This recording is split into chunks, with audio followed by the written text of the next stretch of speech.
ಅಕ್ಷಯ ತೃತೀಯದಂದು ನೀವು ಕೈಗೊಂಡ ಕಾರ್ಯ ಅಕ್ಷಯವಾಗಲಿ, ಅದೃಷ್ಟದ ಲಕ್ಷ್ಮಿ ನಿಮಗೆ ಒಲಿದು ಬರಲಿ ಎಂದು ಹಾರೈಸುವೆ. ಹಾಗೂ ನಿಮ್ಮ ಹಾಗೂ ಮನೆಯವರ ಆರೋಗ್ಯ ಅಕ್ಷಯವಾಗಿರಲಿ, ಅದೃಷ್ಟ ನಿಮ್ಮ ಜೊತೆಗಿರಲಿ, ನೀವು ಮಾಡುತ್ತಿರುವ ಕಾರ್ಯದಲ್ಲಿ ಯಶಸ್ಸು ಕಾಣಲಿ ಎಂದು ನಿಮಗೆ ಆಶಿಸುವೆ. ಎಲ್ಲರಿಗೂ ಅಕ್ಷಯ ತೃತೀಯ ಶುಭಾಶಯಗಳು. ಯಾಕೆ ನಾನು ಮೊದಲೇ ವಿಶ್ ಮಾಡ್ತಾ ಇದ್ದೀನಿ ಅಂತನಾ? ಹೌದು, ಅಕ್ಷಯ ತೃತೀಯ ಆಗಿರೋದಿಲ್ಲ, ನಿಮಗೆಲ್ಲರಿಗೂ ಮೊದಲು ನಾನು ವಿಶ್ ಮಾಡಿಬಿಟ್ಟು ಆಮೇಲೆ ನಾನು ವೆಲ್ಕಮ್ ಮಾಡೋಣ ಅಂದ್ಕೊಂಡೆ. ಹಾಯ್, ಹಲೋ, ನಮಸ್ಕಾರ, welcome back to our channel. ಎಲ್ಲರೂ ಹೇಗಿದ್ದೀರಾ? ಎಲ್ಲರ ಆರೋಗ್ಯವಾಗಿದ್ದೀರಾ ಅಂದ್ಕೊಂಡು ನಾನು ಇವತ್ತಿನ ವಿಡಿಯೋನ ಶುರು ಮಾಡೋಣ ಬನ್ನಿ. ಇಂದು ಬಂದ್ಬಿಟ್ಟು ಅಕ್ಷಯ ತೃತೀಯ ಹಾಗೂ ಬಸವ ಜಯಂತಿ. ಕೆಲವರು ಅಕ್ಷಯ ತೃತೀಯ ಮಾಡೋದಿಲ್ಲ, ಹಳ್ಳಿ ಕಡೆ ಎಲ್ಲ ಕೆಲವರು ಅವರೆಲ್ಲ ಬಸವ ಜಯಂತಿಯನ್ನು ತಪ್ಪದೇ ಮಾಡ್ತಾರೆ. ಅದು ಕೂಡ ತುಂಬಾ ಒಳ್ಳೆಯದು. ಅಕ್ಷಯ ತೃತೀಯ ಅಷ್ಟೇ ಬಸವ ಜಯಂತಿನೂ ಕೂಡ ತುಂಬಾ ಒಳ್ಳೆಯದು. ಅದು ಒಂದು ಮನೆಯಲ್ಲಿ ಸಾಕಿರೋ ದನ ಕರುಗಳನ್ನೆಲ್ಲ ಶೃಂಗರಿಸಿ ಇವತ್ತು ತುಂಬ ಜೋರಾಗಿ ಹಬ್ಬವನ್ನು ಆಚರಿಸ್ತಾರೆ.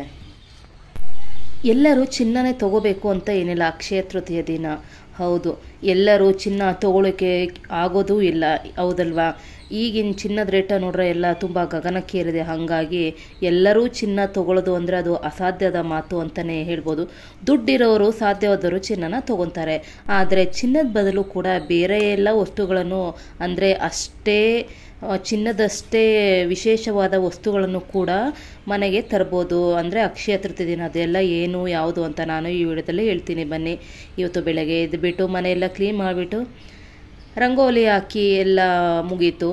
ಅಂದರೆ ಅಕ್ಷಯ ತೃತೀಯ ಅಲ್ವಾ, ಹಂಗಾಗಿ ನಾನು ಸ್ವಲ್ಪ ಲಕ್ಷ್ಮೀ ಹೃದಯ ರಂಗೋಲಿನೇ ಹಾಕಿದೆ, ಸ್ವಲ್ಪ ವಿಶೇಷವಾಗಿರಲಿ ಅಂತ ಈ ರಂಗೋಲಿ ಹಾಕಿ. ಈ ರಂಗೋಲಿ ಬಂದುಬಿಟ್ಟು ಫಸ್ಟು 7 ಚುಕ್ಕಿ ಇಟ್ಕೊಬೇಕು, ಆಮೇಲೆ ಹಿಂದೆ ಮುಂದೆ ತೊಗೊಂಡು 8 ಇಟ್ಕೋಬೇಕು, ಆಮೇಲೆ ಹಾಗೇ ಕಮ್ಮಿ ಮಾಡ್ಕೊಂಡು ಬರಬೇಕು. ಅಂದರೆ ಫಸ್ಟ್ 7 ಇಟ್ಬಿಟ್ಟು ಆಮೇಲೆ 8, 7, 6 ಆದಮೇಲೆ 3 ಈ ಥರ 2 ಕಡೆ ಇಟ್ಕೊಂಡು ಈ ರಂಗೋಲಿನ ಬಿಡಿಸೋದು. ಬೆಳಗ್ಗೆ ಟೈಮು ಸ್ವಲ್ಪ ಟೈಮ್ಗಳು ಕಮ್ಮಿ ಅಂತಲೇ ಅನಿಸುತ್ತೆ ಲೇಡೀಸ್ಗಳಿಗೆ, ಹಂಗಾಗಿ ಸ್ವಲ್ಪ ರಂಗೋಲಿ ಬಿಡ್ಸೋಕ್ಕೆ ತರಾತುರಿ ಆಯಿತು. ಹಂಗಾಗಿ ಸ್ವಲ್ಪ ಅರ್ಜೆಂಟಲ್ಲೆಲ್ಲ ರಂಗೋಲಿ ಹಾಕಿದೆ.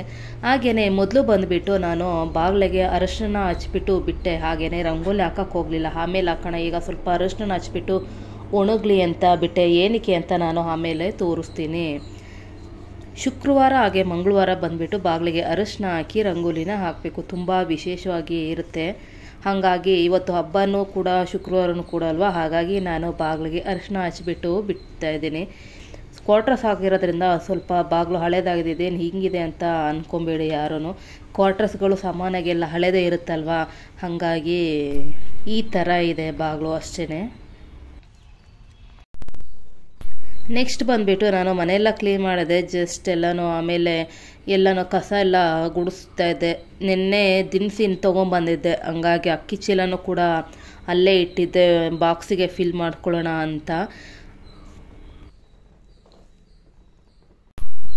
ಆಮೇಲೆ ಬಂದುಬಿಟ್ಟು ನೆಲ ಒರೆಸೋಣ ಅಂತ ಒಂದು ಬಕೆಟ್ಗೆ ನೀರು ತೊಗೊಂಡೆ. ಸಾಮಾನ್ಯವಾಗಿ ನೆಲ ಒರೆಸುವಾಗ ಹಂಗೆ ಒರೆಸ್ಬಾರ್ದು, ಅಂದರೆ ಈ ಹಬ್ಬಗಳಲ್ಲಿ, ವಿಶೇಷವಾಗಿ ಹಬ್ಬಗಳಲ್ಲಿ ಅರಳುಪ್ಪು ಅಂತಾರಲ್ವ, ಕಲ್ಲುಪ್ಪು, ಅದನ್ನು ಹಾಕಬೇಕು ಸ್ವಲ್ಪನ.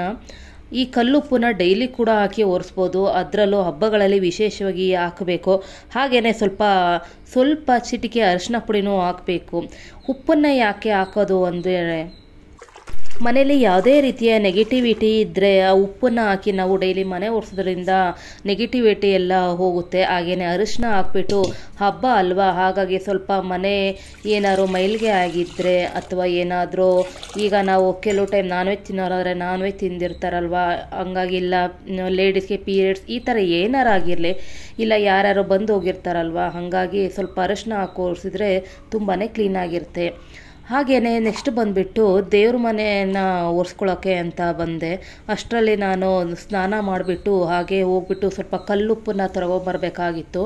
ಅದಕ್ಕೋಸ್ಕರ ಹೋಗಿ ಸ್ನಾನ ಮಾಡ್ಕೊಂಬಿಟ್ಟು ಕಲ್ಲುಪ್ಪೆಲ್ಲ ತೊಗೊಂಬಿಟ್ಟು ದೇವ್ರ ಮನೆ ಒರೆಸ್ತೀನಿ. ದೇವ್ರ ಮನೆಗೂ ಅಷ್ಟೇ ಫಸ್ಟೇ ಕ್ಲೀನ್ ಮಾಡ್ಕೊಂಡಿದ್ದೆ. ಆಮೇಲೆ ಬಂದುಬಿಟ್ಟು ಒಂದು ಪಾತ್ರೆಗೆ ಅರಿಶಿನ ಹಾಕ್ಬಿಟ್ಟು ಮತ್ತೆ ಇನ್ನೊಂದ್ಸಲ ದೇವ್ರ ಮನೆ ಹಾಗೆ ಒಂದು ಚಿಕ್ಕ ಬಟ್ಟೆಯಲ್ಲಿ ಒರೆಸ್ಕೊಬೇಕು.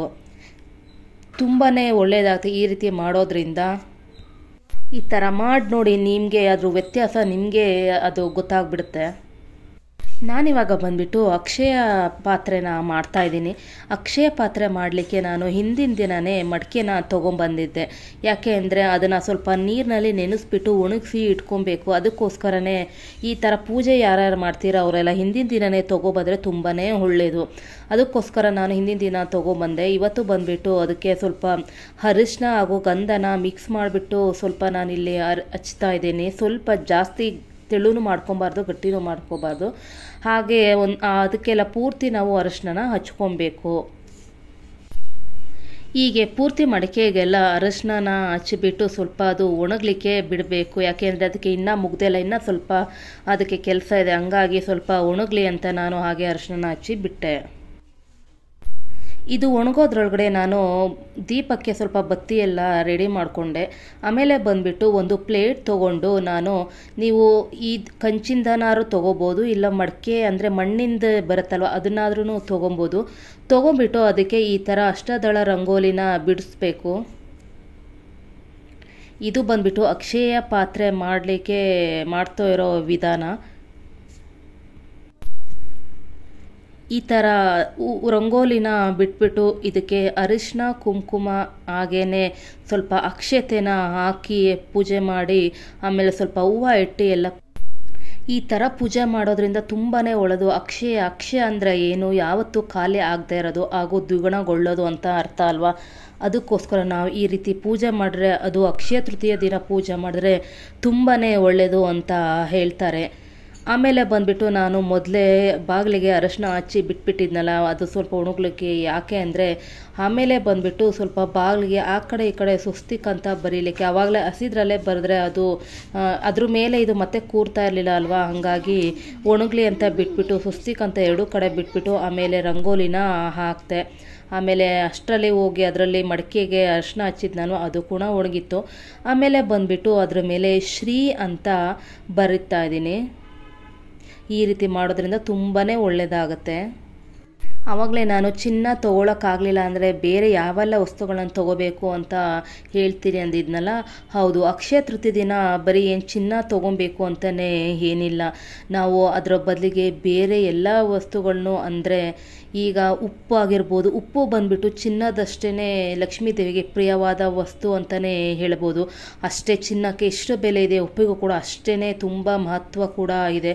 ಹಾಗಾಗಿ ಹಬ್ಬದ ದಿನ ಒಂದು ಉಪ್ಪು ಅಂದರೆ ಪುಡಿ ಉಪ್ಪಲ್ಲ, ದಪ್ಪುಪ್ಪು ಬರುತ್ತಲ್ವ, ಕಲ್ಲುಪ್ಪು ಅಂತಾರಲ್ವ, ಆ ಉಪ್ಪನ್ನು ತೊಗೊಂಬರ್ಬೇಕು. ಹಿಂದಿನ ದಿನ ತೊಗೊಂಬರ್ಬಾರ್ದು, ಹಬ್ಬದ ದಿನವೇ ಹೋಗ್ಬಿಟ್ಟು ಅದನ್ನು ತೊಗೊಬಂದ್ಬಿಟ್ಟು ಪೂಜೆ ಮಾಡಬೇಕು. ಅದು ಚಿನ್ನದಷ್ಟೇ ಮಹತ್ವವನ್ನು ತಗೊಳುತ್ತೆ. ಹಾಗೆಯೇ ಇನ್ನೊಂದು ವಸ್ತು ಆದರೆ ಬಾರ್ಲಿ ಅಂತ ಸಿಗುತ್ತಲ್ಲ, ಅದನ್ನು ಕೂಡ ತೊಗೊಂಬರ್ಬೋದು.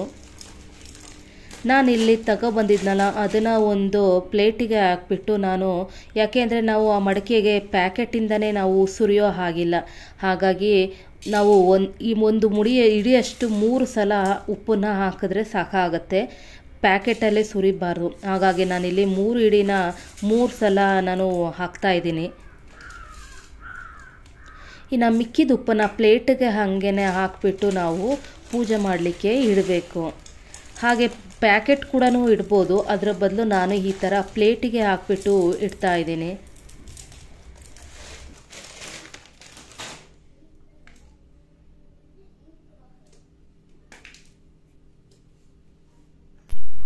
ಆಮೇಲೆ ಬಂದುಬಿಟ್ಟು ಅದಕ್ಕೆ ಸ್ವಲ್ಪ ಅರಿಶಿನ ಕುಂಕುಮ ಅಕ್ಷತೆ ಹೂವು ಹಾಕ್ಬಿಟ್ಟು ಎಲ್ಲ ಪೂಜೆ ಮಾಡಬೇಕು.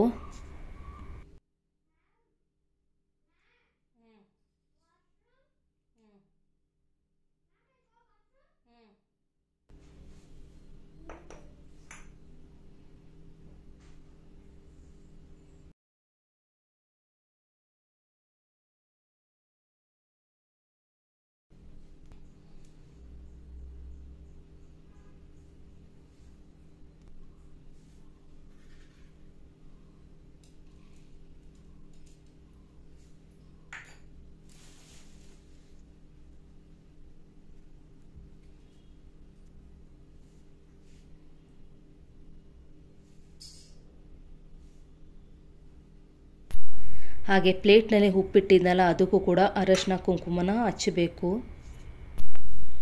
ನೆಕ್ಸ್ಟ್ ಇದಕ್ಕೆ ಇನ್ನೊಂದು ಇಂಪಾರ್ಟೆಂಟ್ ವಸ್ತು ಏನಪ್ಪ ಅಂದರೆ ರೌಕೆ ಬಟ್ಟೆ, ಅಂದರೆ ಕೆಂಪು ಕಲರ್ದು ರೌಕೆ ಪೀಸ್ ಬೇಕು ಮುಖ್ಯವಾಗಿ.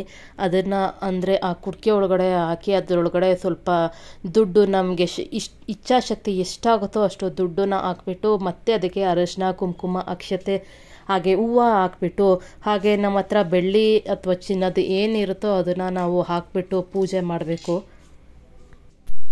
ಈ ಥರ ಪೂಜೆ ಮಾಡೋದ್ರಿಂದ ತುಂಬಾ ಒಳ್ಳೆಯದಾಗುತ್ತೆ ಅಂತಲೇ ಹೇಳ್ಬೋದು. ಇದಾದಮೇಲೆ ನಾನು ಪಕ್ಕದಲ್ಲೇ ಕುಬೇರ ರಂಗೋಲಿನ ಬಿಡಿಸಿ ಪೂಜೆನ ಮಾಡಿದೆ. ಆದರೆ ಅಷ್ಟರಲ್ಲಿ ನಾನು ವಿಡಿಯೋನ ಮಾಡ್ಕೊಳ್ಳಿಕ್ಕಾಗಲಿಲ್ಲ, ಯಾಕೆ ಅಂದರೆ ಅದು ಮೆಮೊರಿ ಫುಲ್ ಆಗಿತ್ತು. ಹಂಗಾಗಿ ನಾನು ಮತ್ತೆ ಎಲ್ಲ ಇದು ಮಾಡಿಕೊಂಡು ನನಗೆ ಮಾಡಲಿಕ್ಕೆ ಆಗಲಿಲ್ಲ ಟೈಮು. ಅದಕ್ಕೋಸ್ಕರನೇ ನಾನು ಹಾಗೇ ಅಷ್ಟೇ ವಿಡಿಯೋ ಮಾಡಿಕೊಂಡು ಪೂಜೆನ ಮಾಡಿದ್ದು. ಆಮೇಲೆ ಬಂದುಬಿಟ್ಟು ಜಸ್ಟ್ ಒಂದು ವಿಡಿಯೋನ ಮಾಡಿಕೊಂಡೆ ಅಷ್ಟೇ. ಇದು ಬಂದುಬಿಟ್ಟು ಕುಬೇರ ರಂಗೋಲಿ. ಈ ಥರನೂ ಮಾಡಿಬಿಟ್ಟು ಪೂಜೆ ಮಾಡೋದ್ರಿಂದ ತುಂಬಾ ಒಳ್ಳೆಯದಾಗುತ್ತೆ ಅಂತಲೇ ಹೇಳ್ಬೋದು. ಈ ವರ್ಷದ ಅಕ್ಷಯ ತೃತೀಯ ಈ ಥರ ಇಷ್ಟಿತ್ತು. ಎಲ್ಲರಿಗೂ ಇಷ್ಟ ಆಗಿದರೆ ದಯವಿಟ್ಟು ಒಂದು ಲೈಕ್ ಮಾಡಿ, ಸಬ್ಸ್ಕ್ರೈಬ್ ಮಾಡಿ, ಹಾಗೆಯೇ ಬೇರೆಯವರು ಕೂಡ ಶೇರ್ ಮಾಡಿ. Thank you.